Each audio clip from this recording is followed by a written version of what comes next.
అనేటువంటి వాక్యాన్ని కొద్ది నిమిషాలు మనం ధ్యానం చేద్దాం. ప్రభు అయినటువంటి దేవుడు పారసీక రాజైన కోరెషును గూర్చి ఆయన మాట్లాడుతున్నటువంటి మాటలు మరి మనం చదువుకున్నాం. కోరెషును గూర్చి మాట్లాడుతున్నాను. ఈ లైట్ కూడా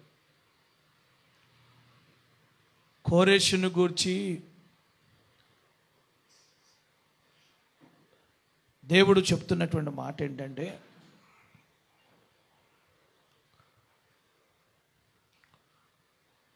జనములను జయించుటకు నేను అతని కుడి చేతిని పట్టుకొని ఉన్నాను. దేవుడు కోరెషు యొక్క కుడి చేతిని పట్టుకున్నాడు.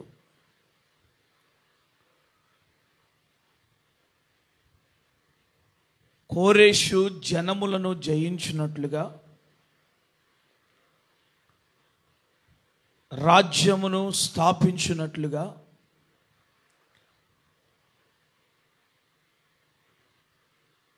ప్రపంచ దేశాలన్నిటినీ తన స్వాధీనపరుచుకున్నట్లుగా, బబులోను సామ్రాజ్యాన్ని జయించినట్లుగా, మాదియా పారసిక సామ్రాజ్యానికి చక్రవర్తిగా ఉండునట్లుగా, శ్రమల్లో, బంధకాల్లో, కష్టాల్లో ఉన్నటువంటి ఇశ్రాయేలు ప్రజలను విడిపించినట్లుగా దేవుడు కోరెషు యొక్క చేతిని పట్టుకున్నాడు. కోరెషు యొక్క చెయ్యి పట్టుకొని దేవుడే అతన్ని నడిపిస్తున్నాడు. దేవుడే అతన్ని వాడుకుంటున్నాడు. అతడు జయించినట్లుగా దేవుడే అతనికి తోడుగా ఉన్నాడు అని చెప్పి మనం దేవుని వాక్యాన్ని బట్టి మనం గ్రహించవచ్చు. కనుక ప్రభునని పేర దేవుడు కోరెషును విడిచిపెట్టలేదు. ఉత్తర దిక్కు నుండి రేపినవాడు, తూర్పు దిక్కు నుండి ఒకరిని పిలిచినవాడు, అతనికి తోడుగా ఉండి అతని యొక్క కుడి చెయ్యి పట్టుకొని అతన్ని నడిపిస్తూ ఉన్నాడు. దేవునికి స్తోత్రం, హల్లెలూయా. కనుక ప్రభునని పేర కోరెషు యొక్క చెయ్యి దేవుడు పట్టుకున్నాడు. చెయ్యి పట్టుకున్నాడు అని అంటే ముందుకు నడిపించటానికి, సమస్తమును జయించటానికి, అన్నీ కూడా అతనికి స్వాధీనపరచటానికి దేవుడు అతని పట్ల ఒక ప్రణాళికను, ఒక ఉద్దేశాన్ని కలిగి ఉండి ఆయన కోరెషు యొక్క చేతిని పట్టుకున్నాడు. ఇలాగూ దేవుడు తన భక్తుల యొక్క చేతులు పట్టుకొని, తన భక్తులకు దేవుడు తన చెయ్యి తోడుగా ఉంచి ఎంతగానో ఆయన సహాయం చేసినట్లుగా దేవుని యొక్క లేఖన భాగంలో మనం చూస్తాం. పరిశుద్ధ గ్రంథములో నుండి యెషయా ప్రవచన గ్రంథములోనే 41వ అధ్యాయం 13వ వచనాన్ని చదువుదాం.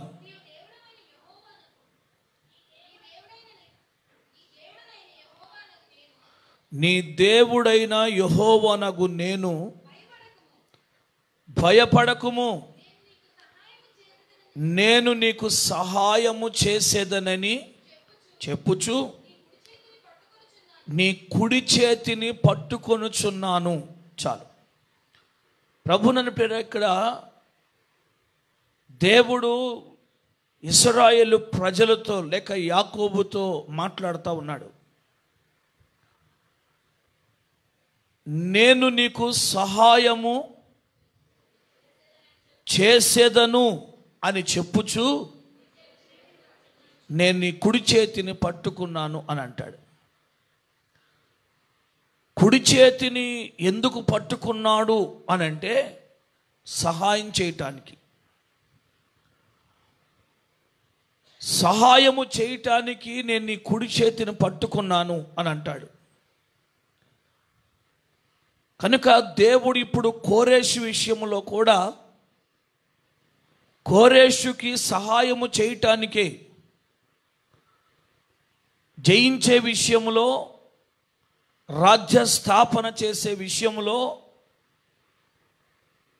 బబులోనును స్వాధీనపరుచుకునేటువంటి విషయంలో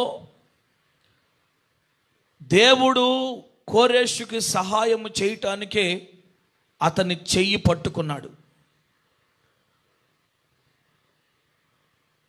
యాకోబుతో మాట్లాడుతున్నటువంటి దేవుడు ఇప్పుడు కోరేషుని గురించి కూడా మాట్లాడుతూ ఉన్నాడు. నేను నీ కుడి చేయి పట్టుకున్నాను, నేను నీకు సహాయం చేయటానికే అని చెప్తా ఉన్నాడు. అలాగే ఇంకా లేఖనాలు పరిశీలన చేస్తూ హోషియా ప్రవచన గ్రంథం 11వ అధ్యాయం 3వ వచనాన్ని మనం చదువుదాం.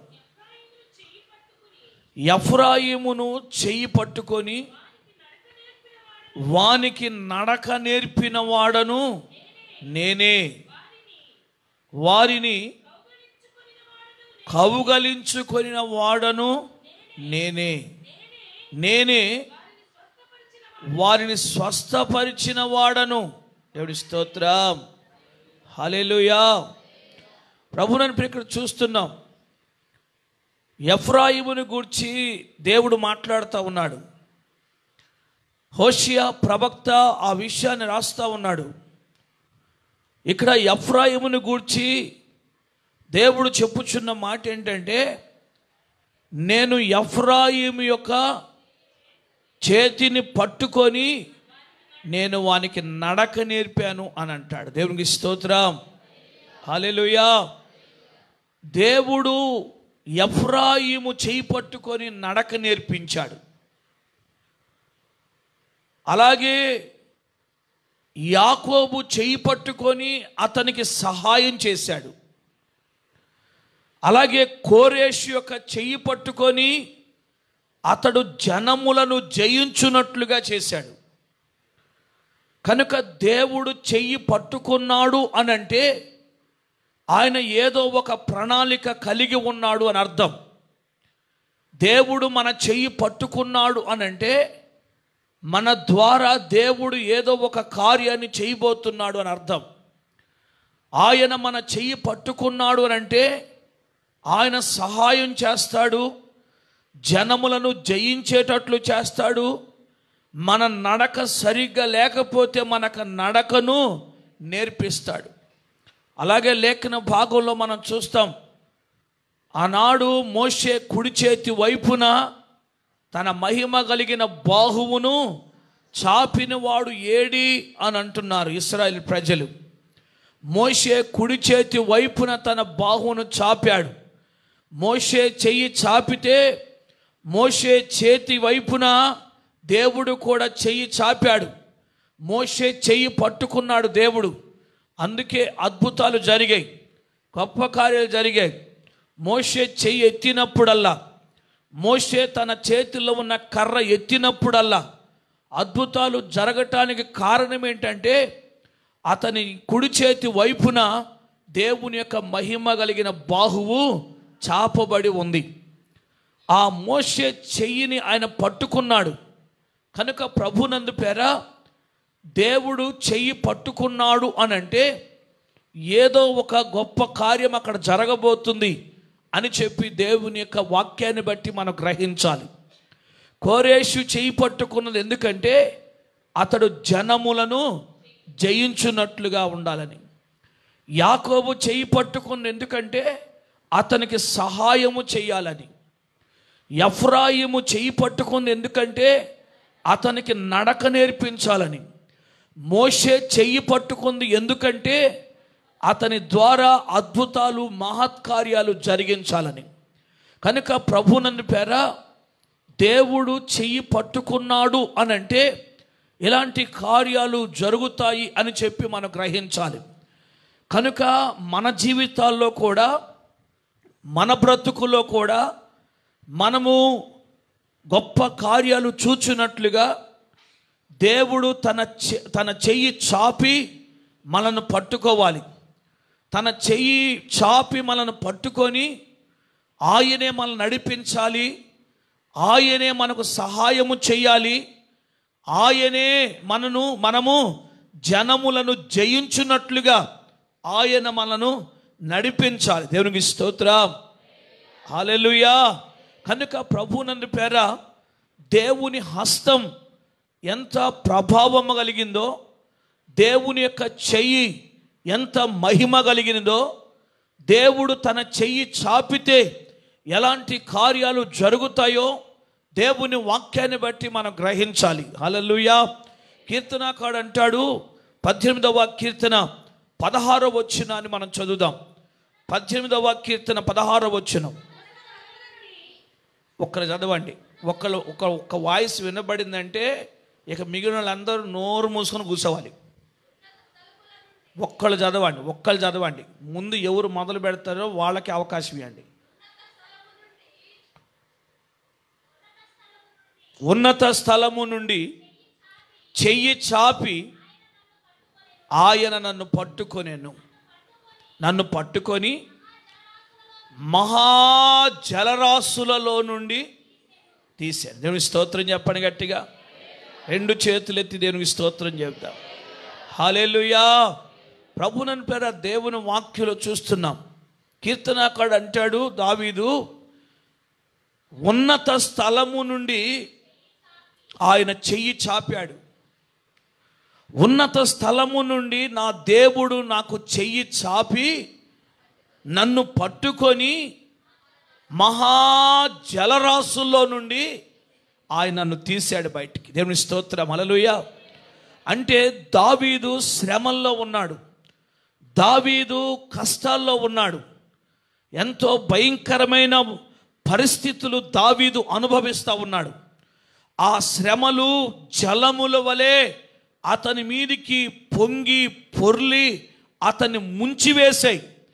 అలాంటి పరిస్థితుల్లో ఉన్నప్పుడు, జలములలో పడి ఉన్నప్పుడు దేవుడు ఉన్నత స్థలము నుండి తన చెయ్యి చాపి మహాజలముల్లో నుండి దేవుడు దావీదుని బయటికి తీశాడు. దేవుని స్తోత్రం, హల్లెలూయా. దావీదు పట్ల దేవుడు చేసిన కార్యాన్ని గురించి దావీదు సాక్ష్యం ఇస్తా ఉన్నాడు. ఈరోజు నేను సజీవ లెక్కలో ఉన్నాను అనంటే, ఈరోజు నేను బ్రతికున్నాను అనంటే ఉన్నత స్థలము నుండి దేవుడు తన చెయ్యి చాపాడు. తన చెయ్యి చాపి మహాజలములలో ఉన్న నన్ను ఆయన పైకి తీశాడు అంటాడు. దేవునికి స్తోత్రం, హల్లెలూయా, హల్లెలూయా. జలరాశులన్నీ ఏకరాశిగా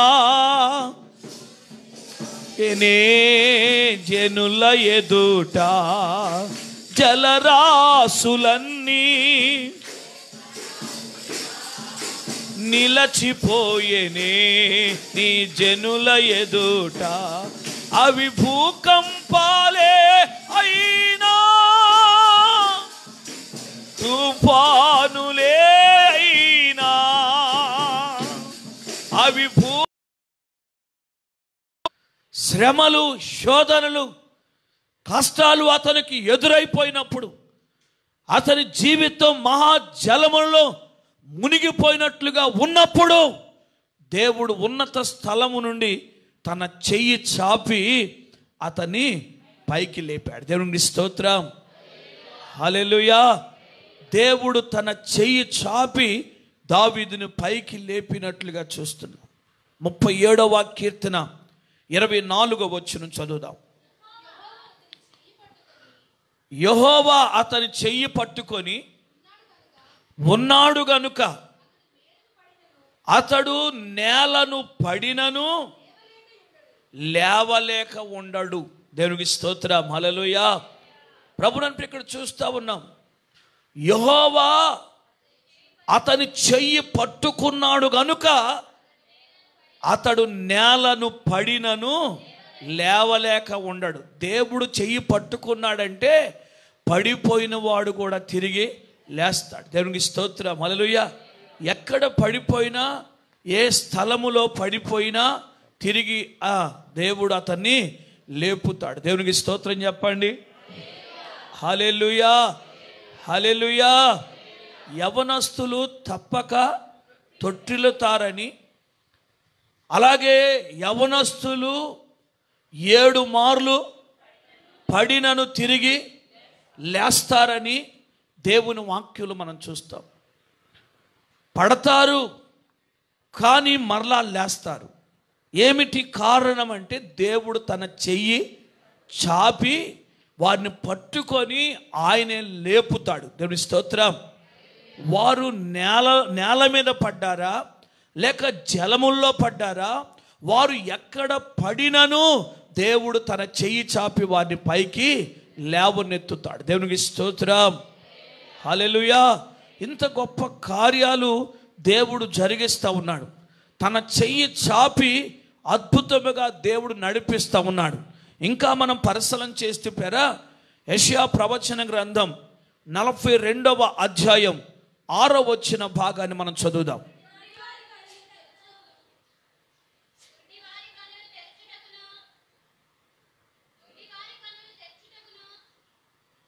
చదువమ్మా.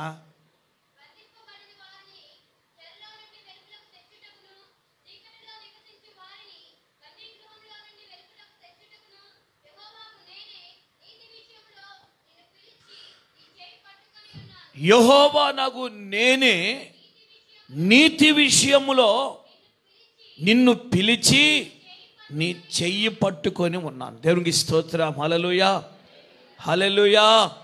దేవుని వాగ్దానం ఇది. నీతి విషయములో నేను నీ చెయ్యి పట్టుకున్నాను. నీ చెయ్యి పట్టుకొని నేను నిన్ను పిలిచాను అని అంటాడు. దేవుని స్తోత్రం, హల్లెలూయా. ఆ పై మాటలు మనం చదివితే అక్కడ ఏమంటున్నాడంటే, గుడ్డివారి కన్నులు తెరుచుటకును, బంధింపబడిన వారిని చెరసాల్లో నుండి వెలుపలకి తెచ్చుటకును, చీకటిలో నివసించు వారిని బందీ గృహములో నుండి వెలుపలకు తెచ్చుటకును యెహోవా నాకు నేనే నా నీతి విషయములో నిన్ను పిలిచి నీ చెయ్యి పట్టుకొని ఉన్నాను. దేవుని స్తోత్రం, హల్లెలూయా, హల్లెలూయా. నీ నీతి విషయములో నేను నీ చెయ్యి పట్టుకున్నాను. బంధింపబడిన స్థితిలో, చీకటిలో ఉన్నటువంటి స్థితిలో, భయంకరమైనటువంటి శ్రమలు, శోధనల్లో నీ ఉన్నప్పటికీ నీ నీతిని బట్టి నేను నా చెయ్యి చాచి నిన్ను పట్టుకుంటున్నా. నా చెయ్యి చాపి నిన్ను లేవనెత్తుతున్నాను. దేవుని యొక్క వాగ్దానం ఇది. కనుక ప్రభు నన్ను దేవుడు తన చెయ్యి చాపి గొప్ప కార్యాలు, అద్భుతమైన కార్యాలు దేవుడు జరిగిస్తున్నాడు. అందుకే అంటాడు, రక్షింప నేరకుండునట్లు యెహోవా హస్తము కురచ కాలేదు, విననేరక ఉండునట్లు ఆయన చెవులు మందం కాలేదు. కురచ కాలేదంటాడు. చేతులు ఏం కాలేదంట? ఆయన చేతులు కురచమైనవి కాదు. ఆయన చెయ్యి చాపలేని వాడు కాదు. ఆయన చెయ్యి చాచి నిన్ను పట్టుకోలేని వాడు కాదు. ఆయన చెయ్యి కురచైనది కాదు. ఆయన చెయ్యి నీ కొరకు చాపగలిగింది, నిన్ను పట్టుకోగలిగింది, నిన్ను నడిపించగలిగింది. ఆయన చెయ్యి నీ పట్ల అద్భుతాలు చేయగలిగింది. అలాంటి చెయ్యి, అలాంటి హస్తం మన దేవుడు కలిగి ఉన్నాడు. హల్లెలూయా. యెషయా ప్రవచన గ్రంథం 50వ అధ్యాయం 2వ వచనం చదువుదాం. నేను వచ్చినప్పుడు ఎవడును లేకపోనేలా నేను పిలిచినప్పుడు ఎవడును ఉత్తరమియ్యకుండానేలా నా చెయ్యి విమోచింపలేనంత కొరచైపోయేనా. ఏంటంట? విడిపించుటకు నాకు శక్తి లేదా, నా గద్దింపు చేత సముద్రమును ఎండబెడతాను, నదులు కూడా ఎడారులుగా చేసేస్తాను, నీళ్లు లేనందున వాటి చేపలు చచ్చి కంపు కొడతాయి, చచ్చిపోతాయి అంతే. దేవుడి స్తోత్రం. హల్లెలూయా, హల్లెలూయా. దేవుడు అంటున్నాడు, ఎందుకు మీరు లోబడటలేదు? ఎందుకు మీరు నా మాట వింటలేదు? ఎందుకు మీరు నా తట్టు తిరగటం లేదు? నా చెయ్యి కురచైపోయిందా? నా చెయ్యి అద్భుతాలు చేయలేకుండా ఉందా? ఇదిగో నేను గద్దిస్తేనే సముద్రము ఎండిపోద్ది, నదులు ఎడారైపోతాయి. దేవుని స్తోత్రం. హల్లెలూయా. నా చెయ్యి కురచైపోయింది అనుకుంటున్నారా? నా చెయ్యి సాహస కార్యాలు చేయలేదు అని అనుకుంటున్నారా? నా చెయ్యి చేతగానిది అనుకుంటున్నారా? ఇక నా వల్ల కాదు అని అనుకుంటున్నారా? అండి దేవుని స్తోత్రం. ఆ రెండవ వచనం మరలా చదవండి. ఆ మొదటి మాటలు, వచ్చినప్పుడు ఎవడు లేరు, నేను పిలిచినప్పుడు. దేవుని స్తోత్రం. హల్లెలూయా, హల్లెలూయా. ప్రభు వచ్చినప్పుడు ఎవరు లేరంట. ప్రభువు పిలిచినప్పుడు ఎవరు ఉత్తరం ఇవ్వట్లేదంట, ఎవరు మాట్లాడట్లేదు. ప్రభు పిలిచినప్పుడు ఎవరు మాట్లాడట్లేదు. ఆయన వచ్చినప్పుడు ఎవరు కూడా ఉంటలే. దేవుని స్తోత్రం. ఏమండి ఏముంది, ఆయన వచ్చేసరికి అంతా అయిపోతుంది. దేవుని స్తోత్రం. నాకు ఆత్రం ఆమెను అంటున్నాం, వెళ్ళిపోతున్నాం. ఆయన వస్తున్నాడు, వచ్చేసరికి అంతా ఖాళీ. యేసు రక్తమే. హల్లెలూయా, హల్లెలూయా. ఆయన వచ్చే వరకు ఉండలేకపోతున్నాం, ఆయన దర్శించే వరకు ఉండలేకపోతున్నాం. దేవుని వాక్యలో మనం చూస్తున్నాం. అక్కడే అంటాడు, నేను పిలిచినప్పుడు ఉత్తరం ఇట్లేదు మీరు. నేను పిలిచినప్పుడు. దేవుని స్తోత్రం. హల్లెలూయా, హల్లెలూయా. ఆయన పిలుస్తున్నాడు, ఆయన పిలిచినప్పుడు ఉత్తరం ఇవ్వట్లేదు. ఒక్కడు కూడా ఉత్తరం ఇవ్వట్లా, ఒక్కడు కూడా సమాధానం ఇవ్వట్లా. దేవునికి స్తోత్రం. సమూయేలు ఏలీ దగ్గరికి వెళ్ళాడు, 3 సార్లు తిరిగాడు. అయ్యా నన్ను పిలిచారా అని. నేను నిన్ను పిలవలేదయ్యా, నాకు అర్థమైందిలే నిన్ను పిలిచింది ఎవరో. నువ్వు వెళ్ళి ఈసారి కనుక ఆ మాట వినబడితే, ఆ స్వరం వినబడితే, చిత్తం ప్రభా నేను ఆలకించుటకు సిద్ధంగా ఉన్నానని చెప్పేసి అన్నాడు. దేవుడి స్తోత్రం. హల్లెలూయా, హల్లెలూయా. సరే వెళ్ళాడు, పడుకున్నాడు, మరలా స్వరం వినబడింది. దేవుడి స్తోత్రం. పిలిచాడు, దేవుడు పిలిచాడు. సమూయేలు అని పిలిచాడు దేవుడు. పిలవగానే వెంటనే ఇప్పుడు సమూయేలు, చిత్తం ప్రభా ఆలకించుటకు నీ దాసుడు సిద్ధంగా ఉన్నానన్నాడు. దేవుని స్తోత్రం చెప్పండి. హల్లెలూయా. అప్పుడు దేవుడు సమూయేలుతో మాట్లాడాడు. దేవుడు పిలిచినప్పుడు ఆలకించేవాడు, ఉత్తరం ఇచ్చేవాడు, నేను ఉన్నాను ప్రభువా అని చెప్పగలిగిన వాడు కావాలి. సమూయేలు అలాగూ దేవుడు పిలిచినప్పుడు చెప్పగలిగాడు గనుక, సిద్ధముగా ఉన్నానని ఆయన చెప్పాడు గనుక, దేవుడు సమూయేలును ఆశీర్వదించి ఒక న్యాయాధిపతిగా, ఒక యాజకుడిగా, ఒక దీర్ఘదర్శిగా, అతడు ఒక ప్రవక్తగా దేవుడు సిద్ధపరిచాడు. దేవుని స్తోత్రం. హల్లెలూయా, హల్లెలూయా. ఆయన పిలిచినప్పుడు వినేవాడు కావాలి, ఆయన పిలిచినప్పుడు సమాధానం ఇచ్చేవాడు కావాలి, ఆయన పిలిచినప్పుడు మాట్లాడేవాడు కావాలి. అంత్య దినాల్లో ఉన్నాం, చివరి దినాల్లో ఉన్నాం. ఈ దినాలు మౌనంగా ఉండే దినాలు కాదు, ఊరకనే ఉండే దినాలు కాదు. ఎప్పుడు నా దేవుడు పిలుస్తాడా, ఎప్పుడు నన్ను పలకరిస్తాడా, ఎప్పుడు నన్ను లేవనెత్తుతాడా అని ఎదురు చూస్తూ ఆయన పిలవగానే సిద్ధంగా ఉన్నానయ్యా, నీ చిత్తం ప్రభువా, నీ దాసుడు ఆలకిస్తున్నాడని చెప్పాలి. దేవునికి స్తోత్రం. హల్లెలూయా. ఇప్పుడు ప్రభు బాధపడుతున్నాడు.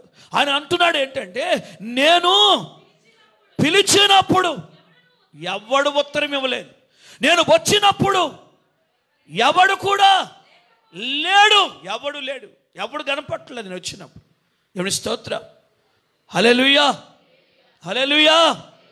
ఆయన వచ్చినప్పుడు ఎవరు లేకపోయేసరికి, ఆయన పిలిచినప్పుడు ఎవరు ఉత్తరం ఇవ్వలేకపోయేసరికి, ఇప్పుడు దేవుడు అంటున్నాడు, నా చెయ్యి విమోచించలేనంత కురసైపోయిందా అని బాధపడుతున్నాడు. ఎందుకు లేరు మీరు నా యొద్ద? నా సన్నిధిలో ఎందుకు లేరు? నేను వచ్చే వరకు ఎందుకు ఉండలేదు? నేను కార్యము చేసే వరకు ఎందుకు నా కొరకు కనిపెట్టలేదు? నేను చేయలేను అనుకున్నారా? విమోచింపలేను అనుకున్నారా? నా చెయ్యి కురచైపోయింది అనుకున్నారా? ఎక్కడికి వెళ్ళిపోయారు? ఇప్పుడు గద్దించిన సముద్రము కూడా ఎండిపోతాయి, నదులు ఎడారులు అయిపోతాయి. ఇప్పుడు గద్దించిన నాకు చేత కదా అనుకున్నారా? ఎందుకు వెళ్ళిపోయారు? దేవుని స్తోత్రం అని దేవుడు ఎంతగానో బాధపడుతున్నాడు. హల్లెలూయా, హల్లెలూయా. ఇక్కడ కార్యం జరగలేదులే, ఇక ఆయన మాట్లాడలే, ఆయన సమాధానం రాదులే, కార్యము జరగదులే అనేటువంటి ఆలోచనతో వెళ్ళిపోతూ ఉన్నారు. దేవుడు వచ్చి చూసేసరికి నిలబట్టలేదు, దేవుడు వచ్చి చూసేసరికి కనబట్టలేదు. ఆయన కార్యము చేద్దామనుకునేసరికి ఎవరు అక్కడ నిలబట్టలేదు. ఏంటి కారణం అంటే, ఇక ఇక్కడ ఏమి జరగదులే అని అనుకొని వెళ్ళిపోతున్న వారుగా ఉన్నారు. అక్కడ వెళ్ళిపోయారు, అందరూ విడిచిపెట్టి వెళ్ళిపోయారు. దేవుడు వచ్చి చూస్తే ఒక్కరు లేరు అక్కడ. దేవుడు మాట్లాడితే ఒక్కరు ప్రత్యుత్తరం ఇవ్వట్లేదు, సమాధానం ఇవ్వట్లేదు. ఇలాంటి పరిస్థితిలో ఉన్నారు. ఏంటి కారణం అంటే, ఇక దేవుడు నన్ను కనికరించడు, ఆయన కార్యము చెయ్యడు, ఇక ఆయన వల్ల కాదు అని చెప్పేసి అనుకో.